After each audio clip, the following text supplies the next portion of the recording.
Dans l'assemblée des saints, assoiffé je me tiens, que ton onction descende sur moi. Conscient que mon destin est dans le creux de ta main, que ton onction descende sur moi. Je suis disposé, assoiffé, que ton onction descende sur moi. Je suis disposé, assoiffé, que ton onction descende sur moi.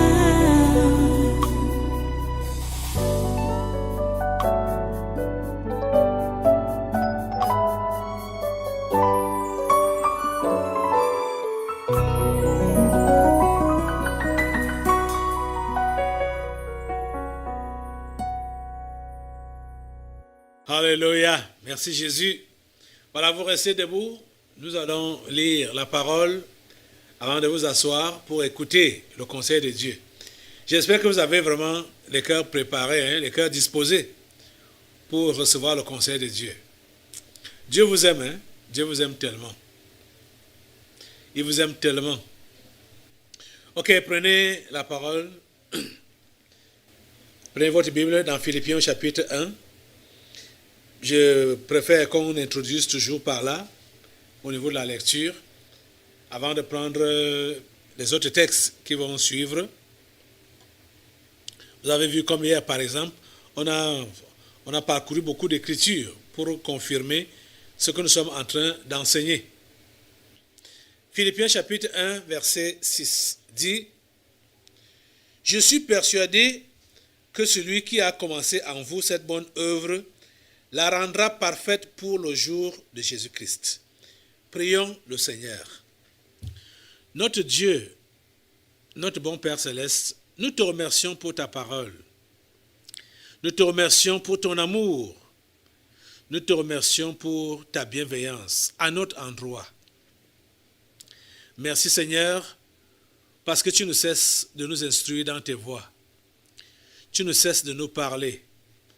Tu ne cesses de nous interpeller.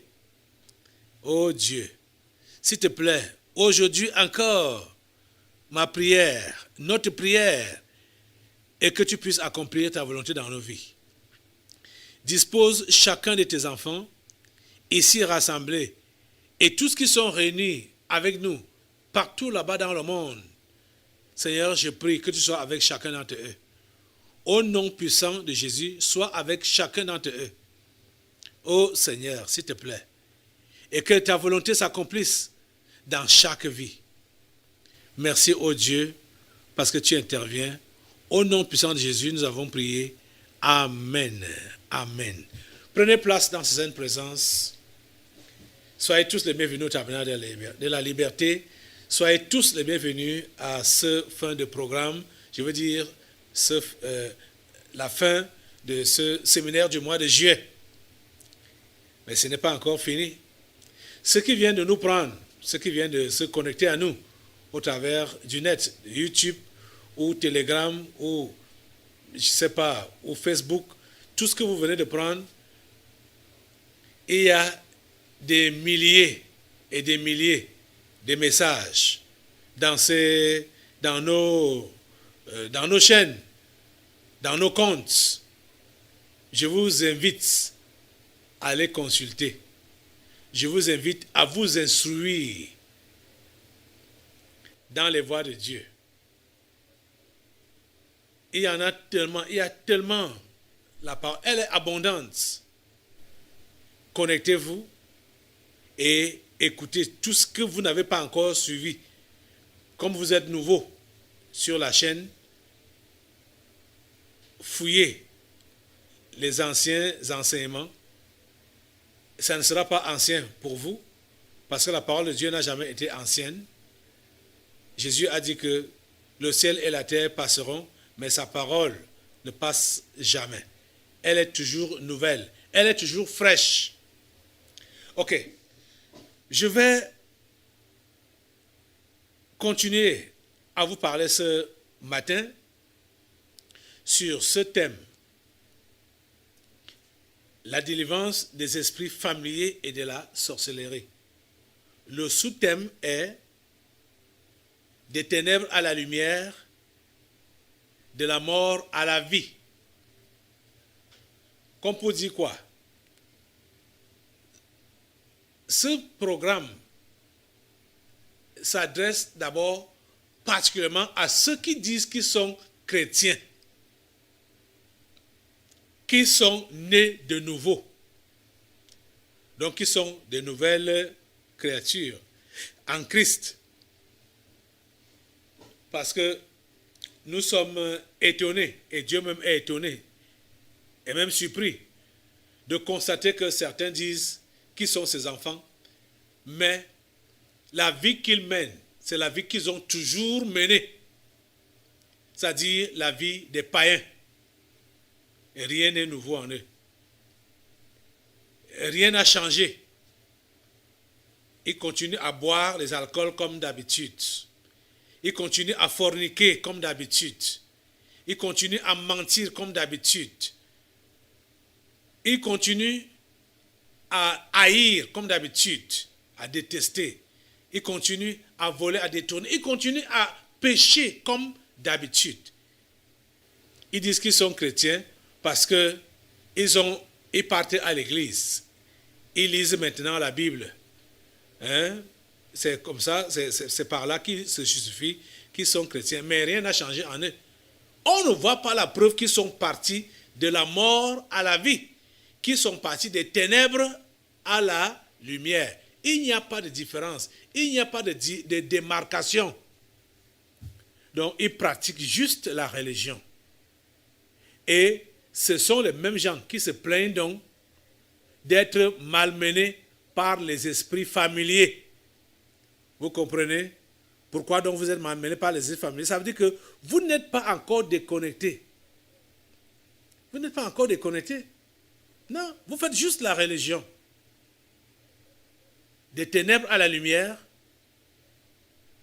de la mort à la vie. Mais il faut que tu saches que Dieu n'a pas encore fini avec toi. Donc, pour celui qui a vraiment donc fait la démarcation, et dans le même temps, il espérait que tout va aussi s'arranger rapidement dans sa vie, du point de vue financier, du point de vue matrimonial, du point de vue éducation, carrière, et ainsi de suite. Mais il voit que les choses sont au statu quo, que ça n'a pas bougé. Les choses n'ont pas vraiment changé. Bon, c'est vrai qu'au niveau personnel, là, il a senti un peu de la joie du salut, mais financièrement, les choses n'ont pas changé. Socialement, les choses n'ont pas changé. Il s'est dit, ouais, c'est lent, hein, ça ne marche pas, ça ne se passe pas comme j'aurais souhaité. Cher ami, Dieu n'a pas encore fini avec toi. Dieu n'a pas encore fini avec toi. C'est ça que tu dois savoir.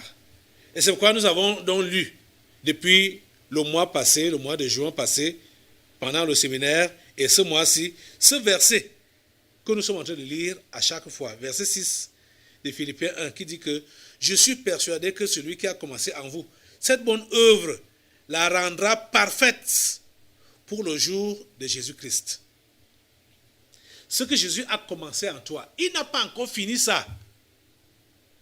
Il n'a pas encore fini, mais il va finir ça. Et vous voyez que ce n'est pas ici sur la terre qu'il va finir ça. Il va finir ça jusqu'à... C'est-à-dire, il va travailler dans ta vie jusqu'à ce que la trompette sonne. Jusqu'au jour du retour du Seigneur. C'est de ça qu'il est question. C'est pourquoi ne sois pas impatient. C'est pourquoi ne sois pas pressé. Tu comprends? Si tu as réellement donné ta vie à Jésus, ne sois pas pressé, ne presse pas Dieu pour l'accomplissement ou la réalisation des autres choses dans ta vie. Ce que tu veux voir là, ce qui t'a amené dans sa maison, que ça s'accomplisse là. Si vous êtes honnête, la majorité d'entre vous, vous savez vous-même que vous n'êtes pas venu à l'église parce que vous aimez tellement Dieu. Vous n'êtes pas venu à l'église parce que vous aimez tellement Jésus. Non. Je dis beaucoup plus ça pour ce genre d'église. Ce genre d'église. Tabernacle de la liberté, c'est une église différente. C'est une église différente. Beaucoup d'églises se disent là-bas d'ailleurs qui sont de Christ. Des églises éveillées, soi-disant. Mais très peu, rares, sont celles qui sont comme le tabernacle de la liberté. Très peu. Déjà, ceux qui nous découvrent, eux-mêmes le savent, eux-mêmes le découvrent, que le message qui passe ici est différent de tout ce qu'ils ont entendu ailleurs. Et même l'application de la parole ici, c'est différent de tout ce que vous voyez ailleurs. Vous voyez qu'ici, au tabernacle de la liberté, on n'est pas à la recherche des fidèles. On est à la recherche des enfants de Dieu, des sauvés, pas des fidèles. On ne veut pas des fidèles. Ce n'est pas pour faire la foule que nous sommes là. Nous sommes là pour sauver des âmes désireuses de vivre éternellement auprès de leur Créateur, qui est Dieu. Donc, vous-même, vous pouvez nous témoigner. Vous, qui avez donc eu le courage de venir ici et de vous asseoir ici, vous savez que vous n'êtes pas venu ici parce que vous aimez tellement Dieu. Non. Vous savez que vous n'êtes pas venu ici parce que vous voulez vraiment aller au ciel. Vous êtes venu ici. Et vous continuez même à être là parce que vous espérez que votre situation va changer. Dieu va vous repérer et Dieu va vous toucher. Vous êtes venu là parce que vous aviez des problèmes ou parce que vous avez des problèmes. Même ceux qui se connectent à nous, même ceux qui se convertissent au travers, dans ce ministère, au travers des médias et qui continuent à écouter et qui deviennent réellement membres et fidèles. C'est parce que c'est des problèmes d'abord qui les attirent ici. Parce que dans le même temps, Dieu délivre, Dieu guérit, Dieu, il opère les miracles ici, ça c'est vrai. Mais notre prédication n'est pas basée sur le sensationnel. Ça c'est un terme que le ministre de la Santé avait utilisé contre moi pour vouloir se justifier parlant du sensationnel. Je ne fais pas le sensationnel. Ça, loin de là, je vous assure, Dieu m'est témoin. Je ne fais pas le sensationnel.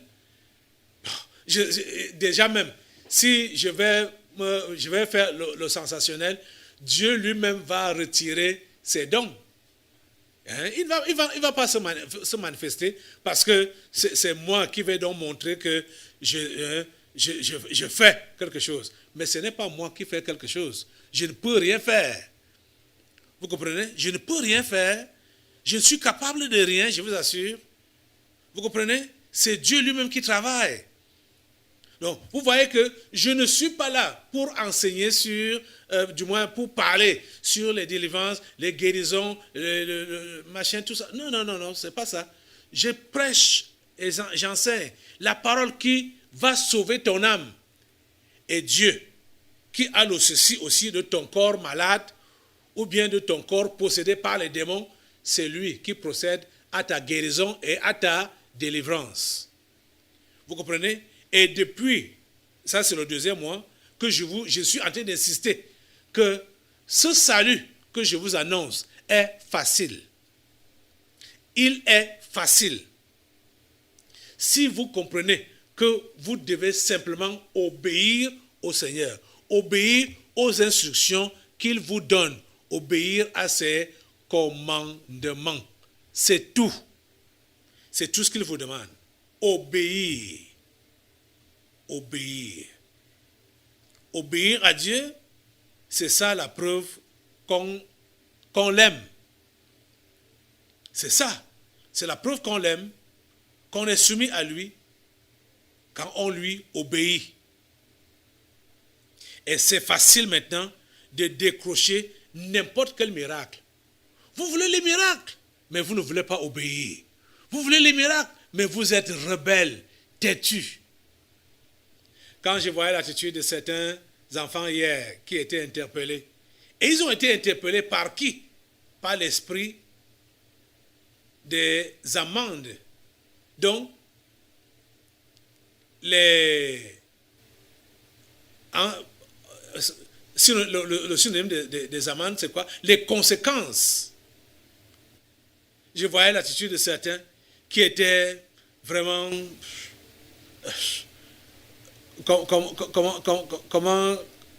Comment dire? Ils étaient sans souci, sans stress, sans se gêner, pendant qu'on les interpelle. Et ce sont les conséquences qui les interpellaient. Mais ils ne géraient même pas ça. Ils disent, parlez vos choses là-bas. Faites vos choses là-bas. C'est-à-dire, dans tout le mépris. Dans tout le mépris. Je dis, mais ceci compte même sur quoi? Il compte sur quoi? La Bible dit qu'on ne se moque pas de Dieu. Ce qu'un homme aura semé, il le moissonnera aussi. Ces enfants-ci, vous ne savez pas ce que vous courez comme risque quand vous vous amusez avec Dieu. Surtout quand il sait qu'il a déployé tout ce qui était à son possible pour vous sauver, pour vous épargner de la mort éternelle, pour vous épargner de l'enfer. Mais vous êtes en train de vous amuser.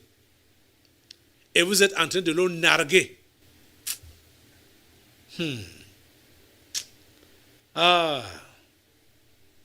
Ma prière est seulement que vous puissiez vous ressaisir. Parce que si vous persistez dans cette rébellion, dans ce mépris, dans cette désobéissance, vous allez le confirmer en enfer, comme on parle ici au Cameroun. Vous allez le confirmer. Et surtout tous ceux-là qui suivent les messages de ces derniers temps, soit sur la vraie repentance ou même sur ce sous-thème des ténèbres à la lumière, de la mort à la vie. Et Dieu n'a pas encore fini avec toi. Et on comprend que pourquoi Dieu continue à travailler avec toi et pourquoi beaucoup ne comprennent même pas ce que Dieu est en train de faire avec leur vie. C'est parce qu'ils sont contrôlés par les esprits d'animaux. Vous qui écoutez ces messages, depuis, et vous ne faites rien, et vous n'allez rien faire.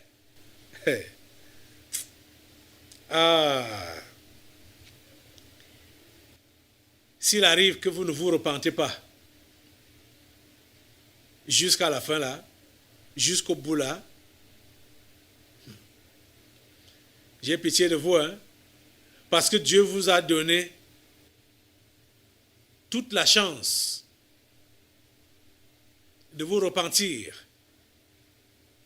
Il vous a donné toute la possibilité de vous réconcilier avec lui. Nathan n'a pas fait 2 réunions avec David pour lui révéler son péché, lui parler de son péché, lui parler de son égarement. Il n'a pas fait plus d'une réunion avec lui. Une seule rencontre. David s'est ressaisi directement. Et il s'est repenti directement. Et David n'a plus jamais commis ce péché-là. Plus jamais. C'était fini comme ça. C'était bon comme ça pour David. C'était bon. Il n'a plus jamais recommencé. Mais Dieu vous donne l'occasion d'être interpellé 1 fois, 2 fois, 3 fois, 4 fois, plusieurs fois. Mais vous continuez à fermer, à endurcir votre cœur. Hier, je le faisais remarquer que, ça dit, quand j'ai vu les interpellations qui ont eu lieu, Et surtout les esprits qui ont interpellé ces gens-là. Et je sais, moi seul qui sais, parce que je ne lis pas vos lettres avec quelqu'un d'autre. Et les lettres que je sélectionne pour venir lire devant l'Assemblée, c'est conduit par le Saint-Esprit. J'ai lu des centaines de lettres. Et c'est que s'il faut les lire à chaque réunion, on va faire plus d'1 an. On va faire plusieurs années en lisant cela, puisque nous n'avons que 2 réunions par semaine, en séance plénière, 2 réunions par semaine. Et au début du mois, on a 4 réunions successives comme ça, comme séminaire, comme ce que nous sommes en train de faire là maintenant. Si je vais prendre une lettre par réunion, ça va prendre des mois, ça va prendre des années. Je ne vous mens pas, ça va prendre des années. Parce qu'une année a combien de jours? Combien de jours? Une année a 365 jours. Vous voyez? Et on ne fait pas les réunions chaque jour pour que je vienne avec une lettre chaque jour pour lire. Vous voyez? Donc, ça va prendre des années pour que ça finisse. Mais le Seigneur lui-même a permis que plusieurs à la fois soient interpellés. Ceux qui ont déjà écrit et qui ont prétendu se repentir.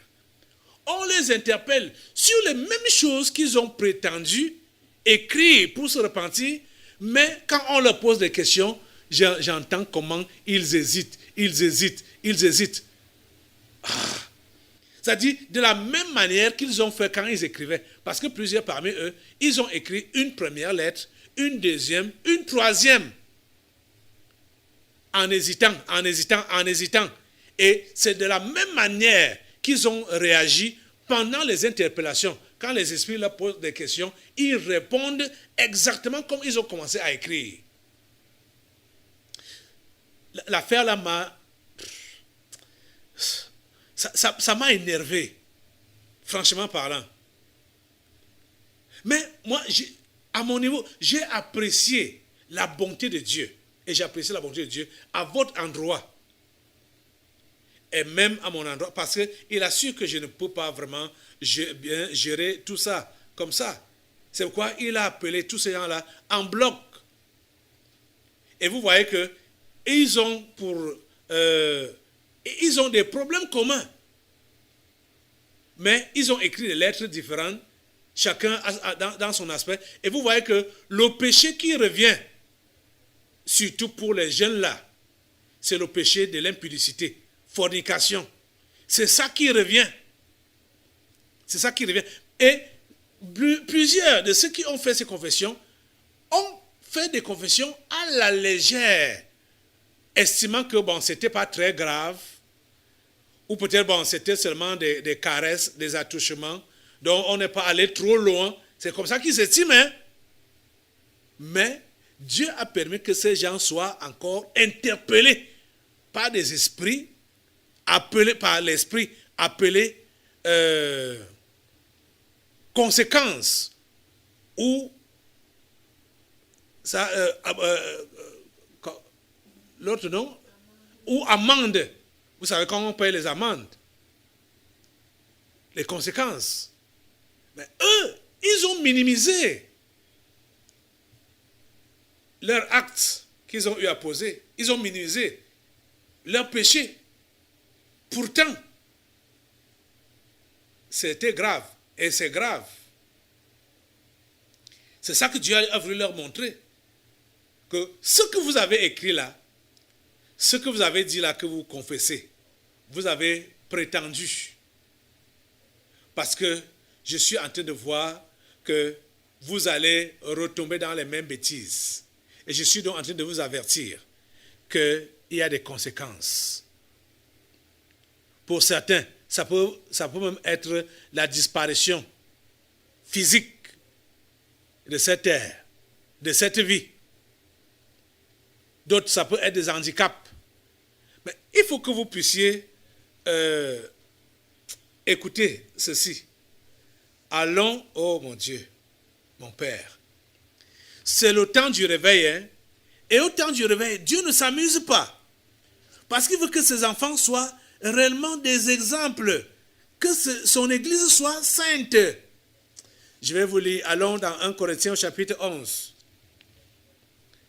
Allons dans 1 Corinthiens au chapitre 11. C'est chapitre 11, ou bien 2 Corinthiens, je crois. C'est 2 Corinthiens, pas 1 Corinthiens. 1 Corinthiens, pardon. 1 Corinthiens, chapitre 11. C'est 1 Corinthiens, chapitre 11.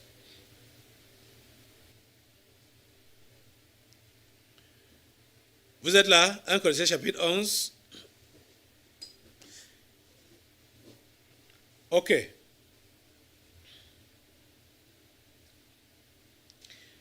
À partir du verset 17, je suis en train de vous enseigner, je suis obligé de lire tout. Comme je sais que plusieurs parmi vous là, vous ne lisez pas votre Bible. Hier, j'étais impressionné par la petite fille, la petite Ndongo, que j'ai interpellée, fils unique à ses parents, biologiquement ou charnellement. Et quand je lui ai demandé, tu connais une personne qui a eu une fille unique dans la Bible, directement, elle m'a dit Jephthé. J'étais impressionné. Elle lit sa Bible. Elle connaît même l'histoire. Jephthé. Je suis en train de vous enseigner la parole de Dieu. Je suis obligé de vous ouvrir la Bible et de lire pour que vous puissiez comprendre. Parce que c'est que plusieurs parmi vous là, si je vais juste paraphraser ou vous dire même d'aller lire, plusieurs ne vont même pas lire. Oh Seigneur, cette église, vous me faites mal. Vous me faites mal. Et vous faites mal à Dieu parce que vous êtes têtus, rebelles, désobéissants. Écoutez, je suis en train d'évoquer l'esprit d'amende ou de conséquences qui vous a interpellé. Ça a interpellé 21 personnes seulement pour hier. Je crois que ça même dit que ça va revenir sur certaines personnes de ceux-là qui ont été interpellés hier. En dehors des nouvelles qui vont être interpellées aujourd'hui.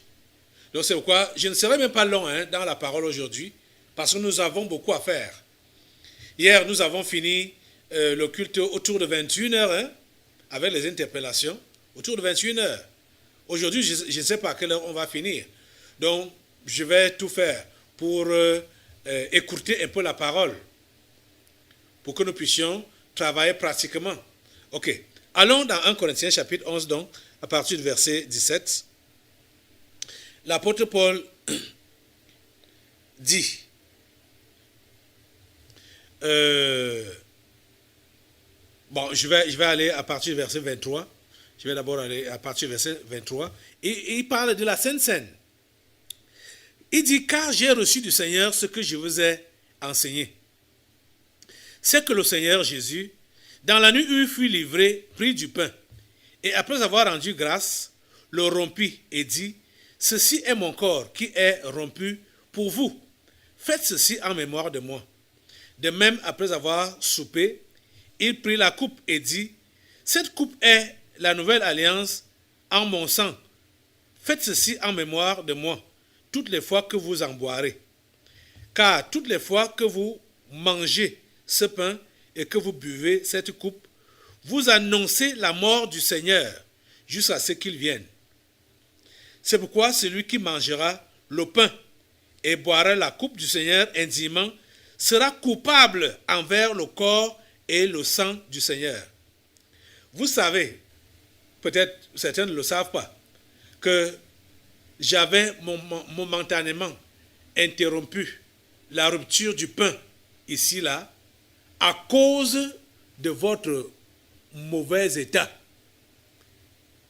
À cause du fait que j'ai remarqué que plusieurs vivent dans le péché et prétendent venir s'asseoir à la table du Seigneur.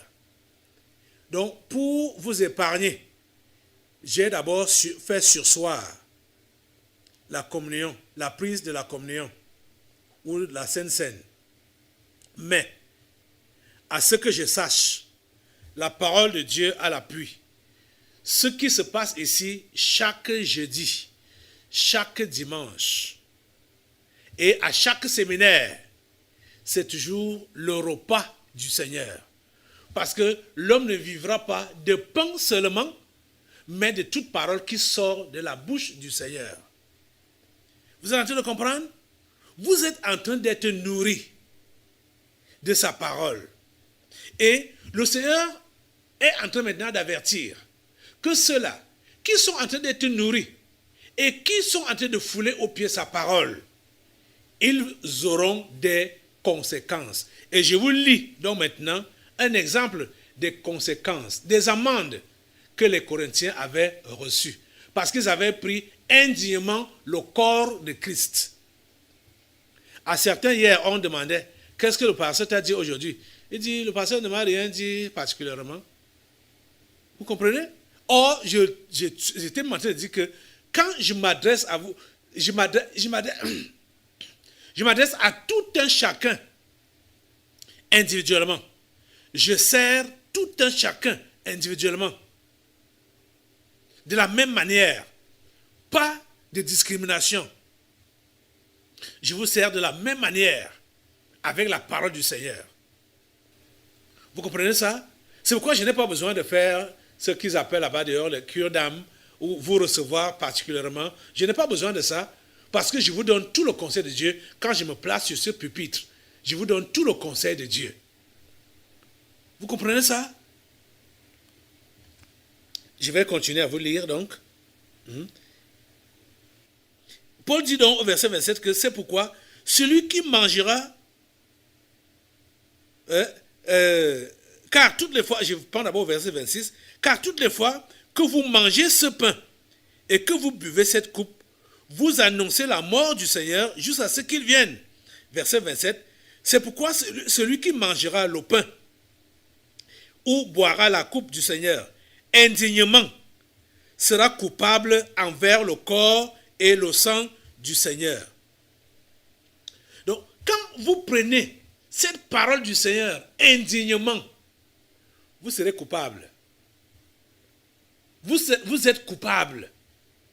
Vous êtes en train de comprendre? Donc, vous ne pouvez pas manquer de payer les amendes ou d'avoir les conséquences.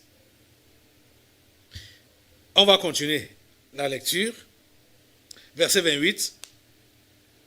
Il dit au verset 28 donc, que chacun donc s'éprouve soi-même et qu'ainsi il mange du pain et boive de la coupe. Car celui qui mange et boit sans discerner le corps du Seigneur mange et boit un jugement contre lui-même. Vous êtes en train de comprendre?